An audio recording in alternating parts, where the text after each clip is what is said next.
ನಮಸ್ಕಾರ, ನಾನು ನಾಗರಾಜ್ ಶೆಟ್ ಅಂತ. ಈಗಾಗಲೇ ಉತ್ತರ ಕನ್ನಡ ಜಿಲ್ಲೆಯ ಕುಮಟಾ ತಾಲೂಕಿನಿಂದ ಈಗಾಗಲೇ ನಾವು ಅಂಕೋಲಾದ ಒಂದು ಶಿರೂರು ಭಾಗದಲ್ಲಿ ಬಂದಿದ್ದೀವಿ. ಇದನ್ನು ಶಿರೂರು ಗುಡ್ಡೆಯನ್ನು ನಾವು ನೋಡ್ಬೋದು. ಮತ್ತೇನಂತ ಕೇಳಿದ್ರೆ ಈಗಾಗಲೇ ಒಂದು ದುರ್ಘಟನೆ ಆಗಿ 2 ವರ್ಷ ಮುಗೀತು. ಇವಾಗ 3ನೇ ವರ್ಷಕ್ಕೆ ಏನು ಇದಾಗ್ತಾ ಇದೆ. ಏನಂತ ಕೇಳಿದ್ರೆ ಈಗಾಗಲೇ IRB ಅವರು ಕೆಲಸ ಕಾರ್ಯಗಳನ್ನು ಮಾಡ್ತಾ ಇದ್ದಾರೆ. ಈ ಕಡೆ ನೋಡ್ರೆ ರಾಜ್ಯ ಸರ್ಕಾರದ ಒಂದು ಮಣ್ಣು ತೆರವು ಕಾರ್ಯ ಕೂಡ ಸತೀಶ್ ಶೈಲ್ ಅವರು ಮಾಡ್ತಾ ಇದ್ದಾರೆ. ಏನಂತ ಕೇಳಿದ್ರೆ ಈಗಾಗಲೇ ಪಾಪ ಇದೇ ಜಾಗದಲ್ಲಿ ಹೋಟೆಲ್ ಇತ್ತು ಲಕ್ಷ್ಮಣ್ ನಾಯ್ಕ ಅವ್ರದ್ದು. ಏನಂತ ಕೇಳಿದ್ರೆ ಪಾಪ ಅವರು ಫ್ಯಾಮಿಲಿ ಕೂಡ ಒಂದು ಇದಾಗಿದೆ ಈ ಒಂದು ದುರ್ಘಟನೆಯಲ್ಲಿ. ಏನಂತ ಕೇಳಿದ್ರೆ ಅವರ ಒಂದು ಕುಟುಂಬಕ್ಕೆ ಒಂದು ಆತ್ಮಕ್ಕೆ ಶಾಂತಿ ಸಿಗಲಿ. ಏನಂತ ಕೇಳಿದ್ರೆ ಇಂಥ ದುರ್ಘಟನೆ ಮತ್ತು ನಮ್ಮ ಜಿಲ್ಲೆಯಲ್ಲಿ ನಡೀಬಾರ್ದು ಅನ್ನುವಂಥ ಉದ್ದೇಶ ಇದೆ.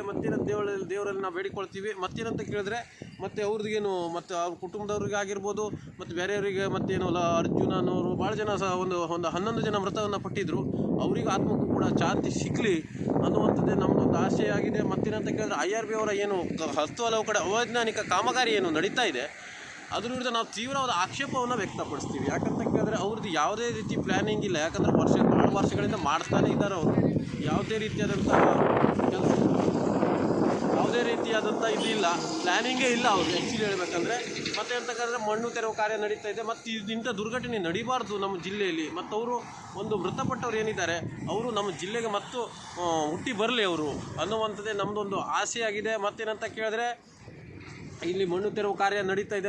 ಅಹಿತಕರ ಘಟನೆಗಳು. ಏನಂತ ಕೇಳಿದ್ರೆ ಮಣ್ಣನ್ನು ಇಲ್ಲೇ ತೆಗೆದು ಇಲ್ಲೇ ಹಾಕ್ತಾ ಇದ್ದಾರೆ. ಬೇರೆ ಕಡೆ ಸ್ಥಳಾಂತರ ಮಾಡಬೇಕೇಳಿ ನಾವು ಕೇಳ್ಕೊಳ್ತಾ ಇದ್ದೇವೆ. ಬೇರೆ ಕಡೆ ಸ್ಥಳಾಂತರ ಮಾಡಿದ್ರೆ ಇಲ್ಲ ಬಿಟ್ಟರೆ ಅದು ಮಳೆಗಾಲ ಸಮಯದಲ್ಲಿ ನದಿಗೆ ಸೇರುವಂಥ ಸಾಧ್ಯತೆಗಳು ಇರ್ತವೆ. ಆ ಒಂದು ನಿಟ್ಟಿನಲ್ಲಿ ನಾವು ಈಗ ಸರ್ಕಾರಕ್ಕೆ ಬೇಡಿಕೆಯನ್ನು ಇಡ್ತಾ ಇದ್ದೇವೆ.